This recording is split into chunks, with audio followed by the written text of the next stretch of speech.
အားလုံးပဲမင်္ဂလာပါနော်ဒီနေ့ကတော့ဒေါက်တာက aesthetic clinic တွေကြားမှာရေပန်းစားနေတဲ့ biostimulator ဆိုတဲ့ treatment လေးအကြောင်းကိုပြောပြတော့မှာပဲဖြစ်ပါတယ်ဒေါက်တာရဲ့ခန္ဓာကိုယ်မှာအသက်25နှစ်နောက်ပိုင်းအားစပြီးတော့ collagen ထုတ်လုပ်မှုတွေကကျဆင်းလာတဲ့အတွက်ကြောင့်မို့လို့အသားရည်ရောတွဲပြီးအရေးကြောင်းတွေဖြစ်ပေါ်လာတတ်ပါတယ်collagen ဆုံးရှုံးမှုအနေများပေါ်မူတည်ပြီးတော့တည်ရင်နှုတ်ပြမှုတွေကလည်းကျဆင်းလာပါတယ်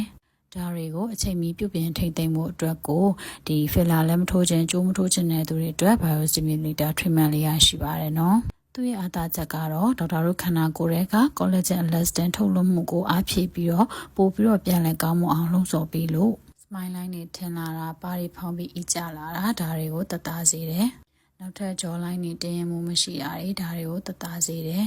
ရည်ဓာတ်ကိုလည်းအနက်ရှိုင်းဆုံးထိဖြည့်ပေးတာကြောင့်အသားရည်ကိုကြည်လင်ပြီးတော့တင်းရင်စေပါတယ်